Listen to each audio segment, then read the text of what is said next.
왜냐하면 그 다음 기록이 이렇게 나오기 때문에 그래요.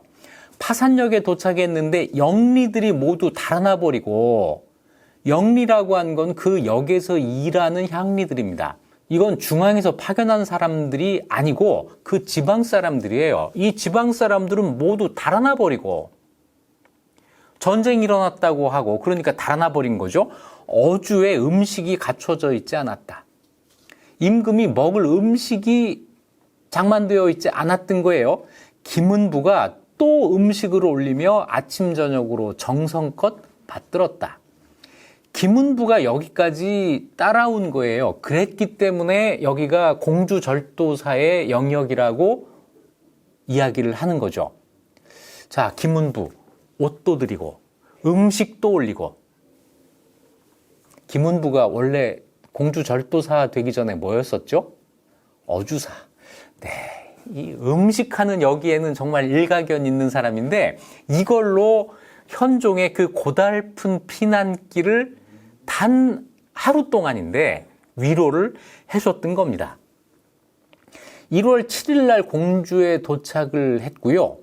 1월 8일은 완주에 있는 장공역이라고 하는데 도착을 해요. 그러니까 이때 현종이 공주에 머물렀던 시간은 1월 7일부터 1월 8일까지 1박 2일이었을 겁니다. 이 1박 2일의 고마움, 이게 남아있는 거죠. 자, 그 다음에 이제 왕의 행렬은 빨리빨리 남쪽으로 내려갑니다. 1월 8일 날 완주의 장공역, 1월 12일 날 인이연을 지나서 정읍의 수다역, 그리고 1월 13일 날 나주에 도착해요. 나주가 처음부터 개경을 출발할 때부터 목적지였습니다. 개경을 버리고 어디로 갈 것이냐? 나주로 가자.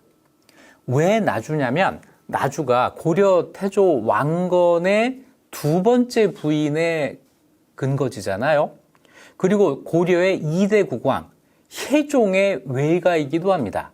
그래서 나주를 흔한 말로 어향, 임금의 고향이라고 이야기를 했고, 나주에 가면 나주의 지방 사람들이 우리를 보호해 줄 것이다라고 하는 믿음이 있었기 때문에 처음부터 나주를 향하고 있었던 거예요. 그리고는 이제 항공진을 보내고 해서 거란과 협상을 벌이죠. 왕이 나주에 도착하기 전에 1월 11일 날 거란군이 철수를 하기 시작했어요. 하지만 계속 현종은 나주까지 갔다가 거란군이 돌아갔다는 말을 듣고 1월 21일 날 서울을 향해서 다시 나주를 출발합니다. 1월 24일 날 고부, 25일 날 금구, 26일 날 전주에 도착해서 여기서 7일 동안을 머물고 2월 3일 날 전주를 출발해서 2월 4일 날 공주에 도착합니다. 김은부가 있던 거기에 돌아간 길에 다시 간 거예요. 이 공주에서 6일 동안 머물게 되는데, 여기에서 또 한 번 김은부의 역할이 나오게 되는 거죠. 고려사 김은부 열전입니다. 거란군이 퇴각하고 왕이 개경으로 돌아오면서 다시 공주에 머물렀다. 그것이 1011년 2월 4일이에요. 이때 김은부가 맞다를 시켜 어의를 지어 올리게 했는데, 어의는 왕이 입는 옷이에요. 옷을 새 옷으로 지어 올린 거예요. 그로 인해 그 딸을 부인으로 맞아들였다.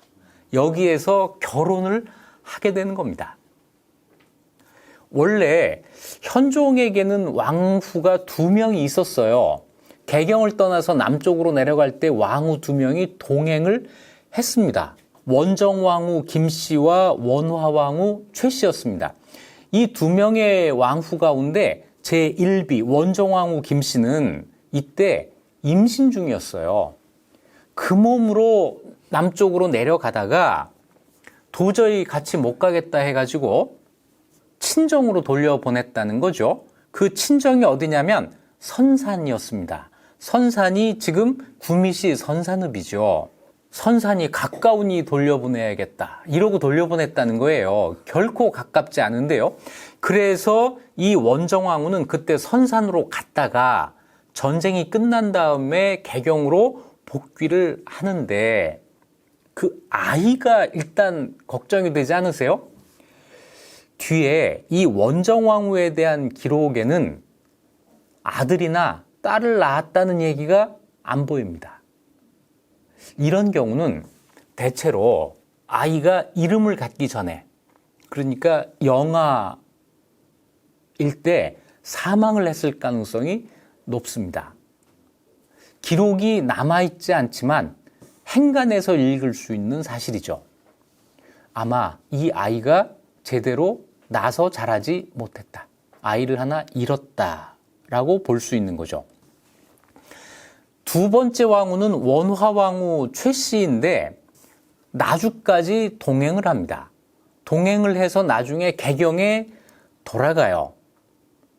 자, 이 두 번째 왕후와 동행하고 있는 상태에서 공주에서 세 번째 왕후를 맞이하게 된 거죠. 자, 이래서 현종의 왕후가 3명이 된 건데 첫 번째와 두 번째 왕후는 원정왕후 김씨, 원화왕후 최씨라고 했지만 사실은 둘 다 성종의 딸이에요. 다시 얘기해서 성이 왕씨였던 거죠. 이렇게 왕씨와 왕씨의 근친혼일 경우에는 왕비의 성을 어머니 것을 따른다.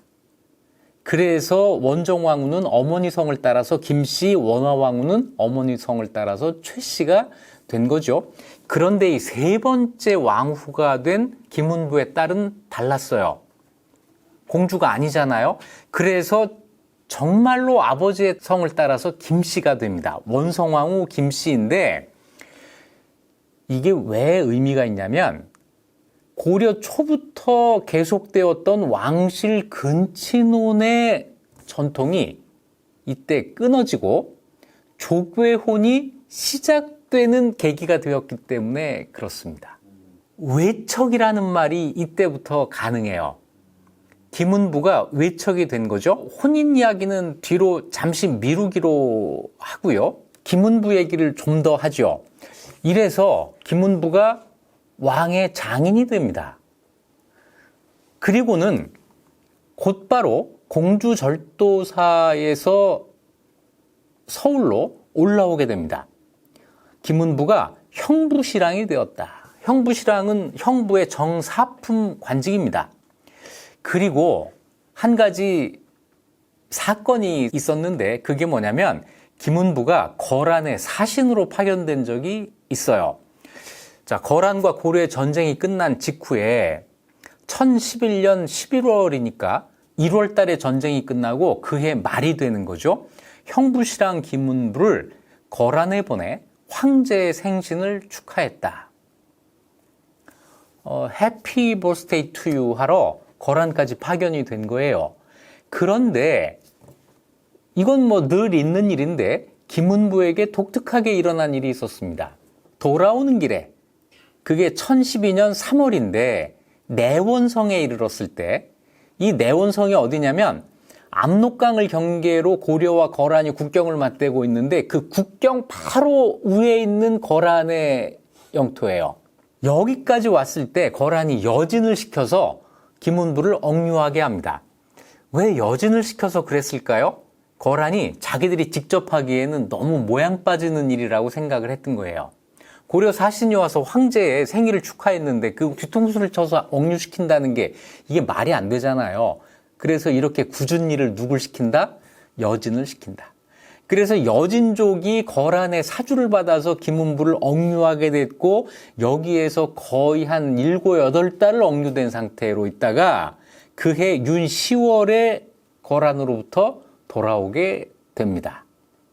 이때 무슨 일이 있었는지 이거 알면 참 재밌겠는데 도통 모릅니다. 기록이 전혀 남아있지 않아요.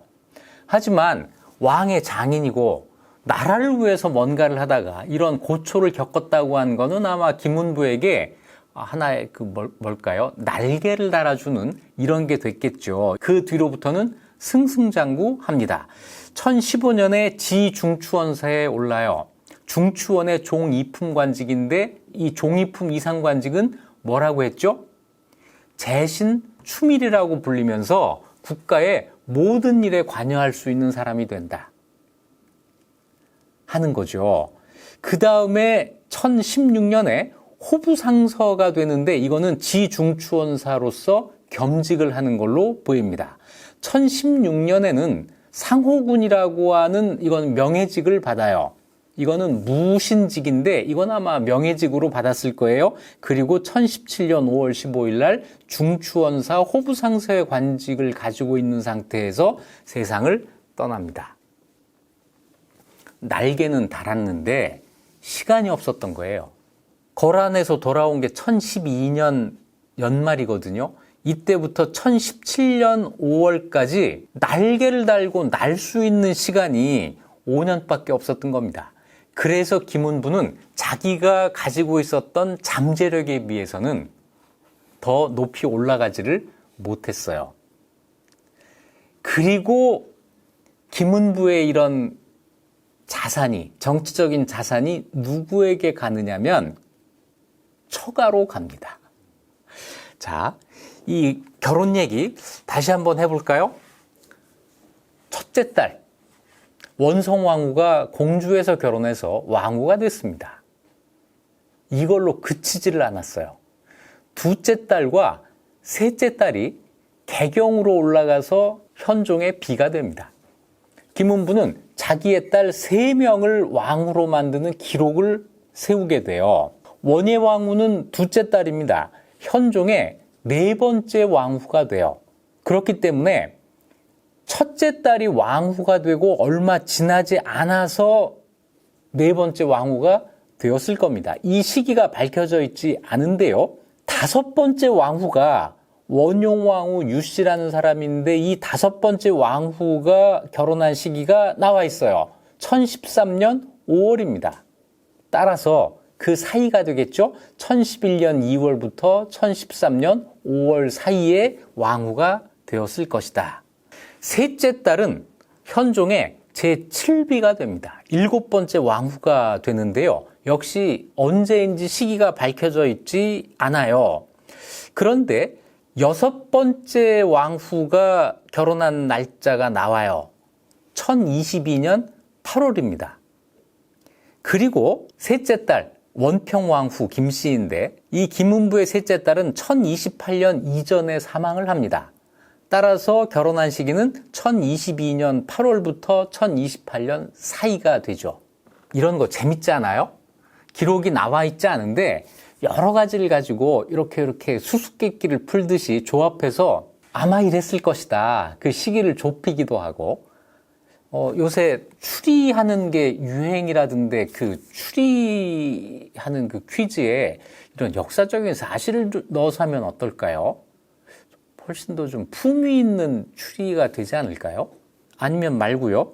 자, 이래서 김은부가 세 딸을 왕후로 만드는 기록을 세우게 되는데요. 누가 뭐라고 해도 김은부는 확실한 외척의 자리에 앉은 거예요. 전쟁 중에 국왕을 보호하는 공을 세웠고 전쟁이 끝난 다음에 거란에 파견돼서 억류되는 고초를 겪었고 세 딸을 왕후로 만드는 기록을 세웠고 날개가 몇 개인지 모르겠는데 한 가지 뭐다? 그 날개를 펴고 올라갈 시간이 없었다. 그래서 김은부는 고려 거란 전쟁의 최대의 수혜자이기는 하나 그 혜택을 자기 것으로 만들 시간이 없었다라는 거죠. 전생에 세상을 구하긴 했는데 뭔가 좀 그 한계가 있었던 것 같아요. 자, 그런데 말이에요. 세 딸을 왕후로 만들었다 이걸로 그치지 않습니다. 자, 이제 이 딸들의 역할이 중요한데 첫째 딸, 그러니까 현종의 3번째 왕후가 된 원성왕후 김씨가 아들 둘을 다음 왕으로 만드는데 성공합니다. 현종 다음이 현덕정문이에요. 이 현종 다음에 덕정문 세 사람이 전부 현종의 아들입니다. 그 가운데 덕종과 정종이 이 원성왕후 김씨 소생이에요. 그리고 둘째 딸, 4번째 왕후가 되는 원예왕후가 낳은 아들이 그 다음 왕 문종입니다. 그래서 이 두 딸이 현종 다음에 덕종, 정종, 문종 세 왕을 출생시켜요. 자, 이러면서 이 안산 김씨의 외척으로서의 위세가 굉장히 막강해졌겠죠. 이 얘기도 하고 넘어갈까요? 원성왕후가 낳은 딸이 있습니다. 공주인데 공주를 인평왕후라고 해요. 공주가 왜 왕후가 되죠? 근친혼을 통해서 왕비가 되었기 때문에 그런데요. 이 인평왕후가 누구랑 결혼했냐면 문종과 결혼을 합니다. 그러니까 아버지는 같고 어머니는 자매 사이인 이 원예왕후의 아들과 원성왕후의 딸이 결혼을 했어요. 이걸로 끝나냐고요? 안 그래요. 원예왕후가 낳은 딸은 효사왕후라고 하는데 이 효사왕후는 누구랑 결혼을 하느냐면 덕종과 결혼을 합니다. 언니 원성왕후가 낳은 아들과 둘째 원예왕후가 낳은 딸이 결혼을 하는 거죠. 크로스로 두 번의 연이은 혼인을 이 안에서 한 거예요. 고려 왕실의 근친혼에 대해서는 한번 말씀을 드렸으니까 그걸 참고하시면 좋을 텐데요. 여기서 한 가지, 어떻게 근친혼을 하냐, 야만적인 거 아니야? 이러지 마시고 그거 원래 옛날에는 그랬어. 이렇게 이해를 하시면 더 좋을 것 같습니다. 아까 현종한테 6번째 왕후, 7번째 왕후 이렇게 막 나왔잖아요. 현종은 모두 13명과 결혼을 했습니다. 이 13명은 태조의 29명에 이은 고려의 두 번째 기록입니다. 그런데 이 13명의 부인 가운데 근친혼, 그러니까 같은 왕실 안에서의 결혼은 단 3건이고요. 나머지 10건은 전부 족외혼입니다. 10건 가운데 3건이 김은부고요. 나머지도 전부 왕실 바깥 사람이에요. 이천 사람 선울, 청주 사람 왕가도, 양주 사람 한인경, 전주 사람 박온기의 딸. 자, 이렇게 아버지 이름이 밝혀진 경우도 있고 그렇지 않은 경우도 있는데 왕실 근친혼은 3건에 불과했다. 그래서 현종 때부터 왕실 근친혼이 줄어들면서 국왕의 조계혼이 늘어나는 그런 계기가 되는 시기라고 이야기를 하는 겁니다. 이걸 통해서 왕실이 다시 번성하게 돼요. 꼭 모래시계 같습니다. 태조 때 29명과 결혼을 했고 아들이 거의 20명이 넘게 있었거든요. 이 아들들이 서로 죽이고 어쩌고 하면서 점점 줄어들었어요. 그래서 목종말 현종이 왕이 될 때쯤 되면은 후계자를 찾기 어려울 정도다. 이런 말이 나오잖아요. 그래서 오죽하면은 천추태후가 김치향과 사이에서 낳은 그 아이를 왕으로 올릴 생각을 했겠습니까? 이렇게 아주 좁아진 상태가 현종 때예요. 그러다가 다시 현종 이후로 이게 늘어나게 된 겁니다. 이런 의미에서 현종은 고려의 중흥주가 확실해요. 왕건과 비교될 만한 것도 또 있습니다. 아들 셋을 왕으로 올린 사람. 태조의 아들 셋이 왕이 되잖아요. 혜종, 정종, 광종. 현종의 아들 셋도 왕이 됩니다. 덕종, 정종, 문종. 그 다음에 문종도 아들 셋을 왕위에 올립니다. 이래서 태조, 현종, 문종 이 세 왕이 고려의 여러 왕 가운데선 아주 특별한 의미가 있는 사람들이죠.